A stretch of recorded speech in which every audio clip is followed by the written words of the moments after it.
seem to be pacing pretty fast. Like, these fights are generally ending, so I'd be surprised if we see one early on, honestly, at this pace.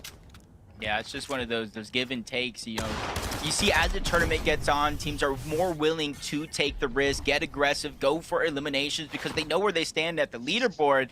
But in game number one, you're seeing very, very slow action. Leahy, Ultra, they're just lurking around. They got that one elimination. You see Cryptify sitting there by himself. They just don't know exactly where he's at. And this side of the map is one of the sides of the map that actually got some of the changes in the last update with Treetop Terrace no longer there, which means the spot where they're at now, which used to be kind of split, is now one of the focal points for this drop spot where teams are more than likely going to 50-50 fight just like this. Definitely, and it's worth taking that battle there, of course, early, but jump in with Virgil and Shadow. I mean, the highlights that we put on this team, of course, at the top of the show had to be all around. Feels good for them, right? Performing so well and being able to push the eliminations further and further. You know, this is a team that every year we've only gotten to say more and more good things about them, and I genuinely feel like Shadow might just be next up. Who knows? This could be his breakout opportunity. Hopping on over to, of course, the vets themselves. These champions here, Gen G's, Agers, and Ritual, already on the hunt right now. Yeah, this is a team where they get their spot uncontested right now, and they want to keep it that way. A lot of teams on the eastern side of the map with the zone pulled in this direction like to visit this vending machine, but they're not really going to get too many chances, especially with Agers and Ritual actually here. You see, they already have one elimination, so they know that players is solo by himself. No third-party shots coming in, which means they have all the comfortability in the world to continue to try to fight this exactly how they are, playing aggressive with these Thunderbursts, just trying to break through the builds. If they're lucky, maybe bleed some of that damage through to get the elimination as they finally pick that one up. There goes two, and there goes early Surge for a great start here. That Chaos Shotgun can hit hard, but of course you have to time when you are going to use it, as it is a give and take weapon. Takes quite some time to reload there once, of course, you let that first big pump off, but 160 is going to land for Agers. They make it look nice and easy. On the other side, we hop in with Scuffy's here. He seems to have gotten the eastern shoulder here of the Barracks all to himself. Not too bad. Yeah, kind of uncontested, which in one aspect you get a little bit of freedom, but it is the split drop. And on this side of the map, you see a lot of contested fights at the new sanctuary, the surrounding land towards the south. There are some uncontested spots that they can try to loot up for Day and Scuffy's towards the north side, where hopefully somebody didn't grab those already. But with the way the zone's pulling, Day and Scuffy's eastern side of the map with his own towards Wonky Land, where you see Jojo and Aoxy. They too land at a little bit of a split drop in between Wonky and the Frigid Fortress. There is a good amount of loot there, and they usually look towards both of those POIs to get the early Surge, and that's why you see Jojo Fishy set up here with the Surge base. Big fan of the Frigid Fortress kind of standoff here from Jojo and Aoxy, like the high ground, all that visual here on the map. In general, this is probably one of the more powerful locations you can have control of. You start talking about that. Look at the other teams kind of migrating into this general area as we talk about the strength of the drop. There's a lot of potential action to be unfolding here. I think Rogue FNBR here is looking to do. Probably has win a little bit of knowledge. There might be a team to their north, right? For those that have rotated nice and late here.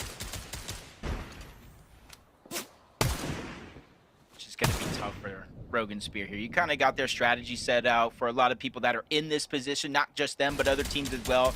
Rogue has a job here. It's to look out in the distance and to get as much Surge as possible to make the later parts of their game easier. Spear is just down below, re-farming up the mats they use to get that base and just finding any extra resources. And it's important that his teammate up above watches his back to make sure he doesn't get snuck up on. And you're kind of seeing how these strategies start to play out because they have the benefit of being in zone, unlike Boogie and Cash here. They are trying to re-farm up, get the rest of their materials, but they have a long distance to cover. You see the zone pulling them out of Humble Hills, so if they're not necessarily set on Surge, they might have their game plan dictated for them. Definitely got to make sure they're picking up the pace here. Not to trail too far behind. Putting yourself in a desperate situation as Prom and here actually looking pretty solid. 2 eliminations. All in all, they could have a little bit more heals to be desired, but the Dark Dominion, so much metal here to be farmed up. This is quite honestly one of the most excellent places you can just base down and chill out. As we talk about that, you see the big metal tower there right on top of the Dark Dominion. On the other side, you have Bucky and Zen. So obviously this is a team that is a favorite, right, for some of the community here. What do you think about Zen and Bucky right now? I think honestly they have as good a chance as anybody at making it out of this heat. It was unfortunate, you know, before FNCS in Season 1 where they were landing at Quasi against OSID, against Noah Plays, multiple different trios. Sometimes it would actually be a contested drop. And you guys know Bucky, he's not going to back down. So I don't think he showed his full potential last season, but this is FNCS, this is heat. He has an uncontested split drop, but I think him focusing on rotating early, trying to get in towards zone, trying to set up on a mountain so they can go ahead and get that surge would be the second part of their game plan.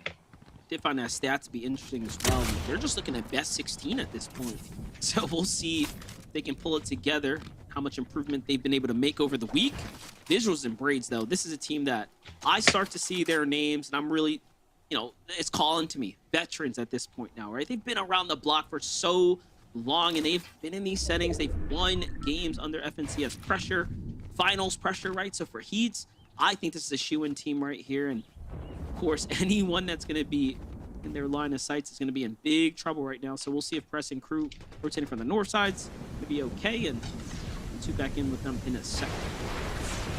You see them kind of biding their time this season, just like last, you know, with the heals around the map. You don't necessarily have to rush it at this point in the game. You can sit as long as you have some couple extra med kits, maybe some splashes to try to rotate in later after all the chaos drops down. But for teams like this, Dark Dominion, basically the center of the map here, they beat almost every other team to this position. And hopefully, if they played their cards right, they won't have to rotate far. And as long as they got their surge, that'll be 2 bonuses there, but there's no real reason for them to rotate around. You're seeing everybody in the surrounding distance, both high ground and low. You see Prom down below, just kind of waiting to the next stage of the game because of Storm Surge. Jumping into the storm now with Cash and Boogie here. A little pressure coming from up top, down onto Phoebe and Dizzy's. They seem to be in no rush at the moment. They still have that slap pizza as well to go ahead and work on. The advantage in their favor here. Great tags coming out so far. Just barely above the threshold.